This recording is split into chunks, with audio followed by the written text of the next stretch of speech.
আমাৰ জ্যেষ্ঠ নাগৰিকৰ আজি চমকং আঞ্চলিক জ্যেষ্ঠ নাগৰিক সন্থাই এটা কথা চিন্তা কৰিছে। ইতিমধ্যে আমাৰ ছাৰে কিছু কথা কৈ গ'ল, সেইখিনি মই আৰু নকওঁ। যে আমাৰ অসম চৰকাৰৰ ওচৰত এটা বিশেষ নিবেদন আছে, যিহেতু আমাৰ জ্যেষ্ঠ নাগৰিকসকলে এইটো চিন্তা কৰিছে যে বৰ্তমান যিসকল লোকক বৃদ্ধ পেঞ্চন দিয়াৰ ব্যৱস্থা কৰি আছে 250 টকাকৈ প্ৰতি মাহৰ 10 তাৰিখে, সেই পইচাটো আপোনাৰ বেংকলৈ আনিবলৈ যাওঁতে আমাৰ জ্যেষ্ঠ বুঢ়া বুঢ়ীসকল যথেষ্ট কষ্ট পাইছে। গতিকে আমাৰ বেংকসমূহত আছুতীয়াকৈ বিশেষকৈ টকা উইথড্ৰ কৰাৰ ব্যৱস্থা এটা আছুতীয়াকৈ বৃদ্ধাসকলৰ কাৰণে ৰাখিব লাগে। আৰু দ্বিতীয় কথা হ'ল কি, আমাৰ যিবোৰ অসম চৰকাৰে বৰ্তমান আঁচনি ৰূপায়ণ কৰি আছে, সেই আঁচনিসমূহৰ ভিতৰত আমাৰ বিধৱাসকল বিশেষকৈ বঞ্চিত হৈ আছে আৰু বিকলাংগও বঞ্চিত হৈ আছে। যেনে ধৰক অৰুণোদয় আঁচনি, এই অৰুণোদয় আঁচনিবিলাক বৰ্তমান সাধাৰণ কিছু নাপাবলগীয়া লোকেও পাই আছে, প্ৰকৃত পাব লগা মানুহ পোৱা নাই। আৰু এতিয়াও আমাৰ বৃদ্ধ পেঞ্চন পাবলগীয়া যোগ্যৰ যিবিলাক মানুহ সেইবোৰ থাকি গৈছে। সেইকাৰণে আমি জ্যেষ্ঠ নাগৰিক সন্থাৰ জৰিয়তে অসম চৰকাৰ বা বিভাগীয় কৰ্তৃপক্ষক আমি জনাব খুজিছোঁ, আমি যিসকল লোকক আমি চিনাক্ত কৰি দিম তেখেতসকলক বৃদ্ধ পেঞ্চন দিয়াৰ ব্যৱস্থা কৰিব লাগে। আৰু আপোনালোকৰ যিটো চৰকাৰক কি এনে সিদ্ধান্ত লোৱাটো বেছি ভাল হ'ব বুলি ভাবে? আমি এইটো ক'ব খুজিছোঁ যে বৰ্তমান 250 টকাকৈ বৃদ্ধ পেঞ্চন দিয়াটো ৰাইজৰ বাবে বা বয়োজ্যেষ্ঠৰ কাৰণে যথেষ্ট হোৱা নাই বুলি ৰাইজ দাবী কৰি আহিছে। সেইকাৰণে জ্যেষ্ঠসকলক যদি আমাক দেশৰ বা অসমৰ পিতৃতুল্য হিচাপে সন্মান যদি আগবঢ়াব বিচাৰিছে, তেতিয়াহ'লে প্ৰতিগৰাকী বিধৱাক প্ৰতিমাহে 3000 টকাকৈ বৃদ্ধ পেঞ্চন দিয়াৰ ব্যৱস্থা কৰিব লাগে। এইটোৱে জ্যেষ্ঠ নাগৰিকসকলে বিশেষকৈ আশা কৰে। আৰু নেক্সট কথা হ'ল কি, আমাৰ চমকং গাঁও পঞ্চায়তখন যথেষ্ট বহুল আৰু ডাঙৰ। ইয়াত যাতায়াতৰ সুব্যৱস্থাটো বৰ্তমান আমাৰ চৰ অঞ্চলত চৰ চাপৰি এলেকাত হোৱা নাই। সেইবিলাক উপযুক্ত কৰি গঢ়ি তুলিব লাগে। এইবোৰ উদ্দেশ্য আগত ৰাখি আজি জ্যেষ্ঠ নাগৰিক সন্থাই এই সভাখন আমি পাতিবলৈ বাধ্য হৈছোঁ। ইয়াত কিমানমান গাঁৱৰ জ্যেষ্ঠবিলাক উপস্থিত হৈছে? বৰ্তমান আজি আমাৰ 48খন গাঁৱৰ জ্যেষ্ঠ নাগৰিক সন্থাই প্ৰতিখন গাঁৱৰ পৰা 4জন 5জনকৈ গোট খাইছে। 48খন গাঁৱৰ মানুহ আহিছে। মই আজিৰ যিটো চেনেললৈ মই সন্মান জনাইছোঁ।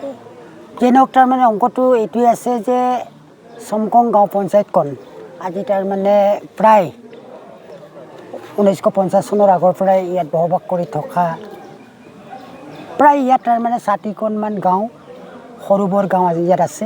আৰু জনসংখ্যা হিচাপেতো ইয়াত যথেষ্ট আছে। জনসংখ্যা কমেও 16,000ৰো অধিক জনসংখ্যা আছে। আৰু ভোটাৰ হিচাপেতো প্ৰায় 8,000 ভোটাৰ্ছ আছে।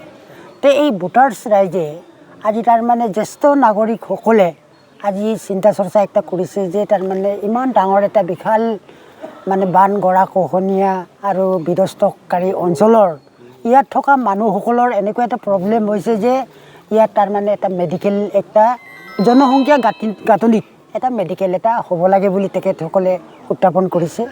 আৰু ইয়াত মেডিকেলটো আছে, কিন্তু ইয়াত ডাক্তৰ এনেকুৱা আমাৰ বিশেষভাৱে MBBS ডাক্তৰ নাই। এই যিটো ব্যৱস্থাটো কৰি দিবৰ কাৰণে তেখেতসকলে অনুৰোধ জনাইছে ৰাইজে। আৰু ইয়াত কি বুলি কয়, ভাৰত স্বাধীন হোৱাৰ আগৰ পৰাই ইয়াত বসবাস কৰি থকা মানুহকেইটাৰ আজি তাৰিখলৈকে মাটি কিনি ম্যাদী পট্টা হোৱা নাই। কেইটামান গাঁও হৈছে, কিছুমানটো হোৱা নাই। সেইটোকে চৰকাৰৰ লগত দপে বিদপে আবেদন নিবেদন কৰাৰ মূলত এতিয়া মিছন বসুন্ধৰা 01, 02 ইয়াত ছাৰ্ভেবোৰ কৰিছে। যদিও আমাৰ ইয়াৰ স্থানীয় ৰাইজে এইটোকে চিন্তা কৰিছে, সেইখিনি আগৰটো জৰীপটো কৰিছেই, কিন্তু এতিয়াও জৰীপ কৰি আগৰ পজিশ্যনটোৱে থাকিব নেকি, তাৰ ওপৰত জ্যেষ্ঠসকলে চিন্তা চৰ্চা কৰিছে। এইটো কামবোৰৰ কাৰণে আপোনালোকে বিভিন্ন সময়ত চৰকাৰীভাৱে যিহেতু আবেদন কৰা হৈছিলে নেকি, কাম কৰা সিদ্ধান্ত লোৱা হৈছিলে নেকি? এই সময়তো আপোনালোকৰ এইটো হ'ব পৰা উপায় হোৱা নাই। তাৰ কাৰণে আপোনালোকৰ সিদ্ধান্ত কি হ'ব? তাই ইয়াততো এইটোৱে আছে যে আমি এই চমকং আঞ্চলিকত এটা ভূমি সুৰক্ষা সমিতি হিচাপে আমি আঞ্চলিক ভিত্তিত গঠন কৰি থোৱা আছিলে। তাতে আমি কোনটো গাঁও তাৰমানে ছাৰ্ভে হৈছে, কোনটো হোৱা নাই, কোনটো ম্যাদী, কোনটো ম্যাদী নহয়, গোটেই বিষয়টোক আমি পৰ্যালোচনা কৰাৰ অন্তত আমাৰ প্ৰায় তাৰমানে 20খন 21খনমান গাঁও এতিয়াও তাৰমানে জৰীপটো মিছন বসুন্ধৰাত হৈছে যদিও তাৰমানে আজি ম্যাদী পট্টা পাব পৰা নাই।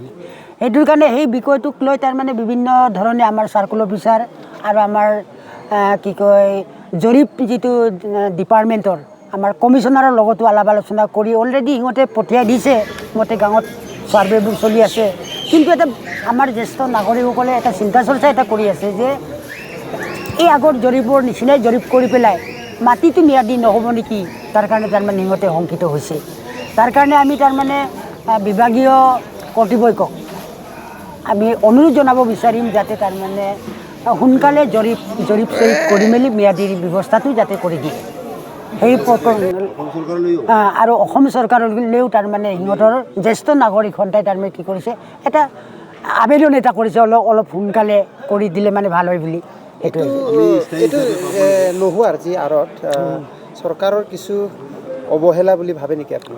তো মইতো অৱহেলা বুলি ভবাৰ থলটো নাই যে এইটো তাৰমানে আমাৰ 1950 চনৰ আগতে কি আছিলে, এইটোক তাৰমানে ডি ৰিজাৰ্ভ হিচাপে ইয়াত ঘোষণা কৰাৰ পাছত আমি জামজিং আৰু চেঙাজান ডি ৰিজাৰ্ভৰ মাজত আমি তাৰমানে আছোঁ।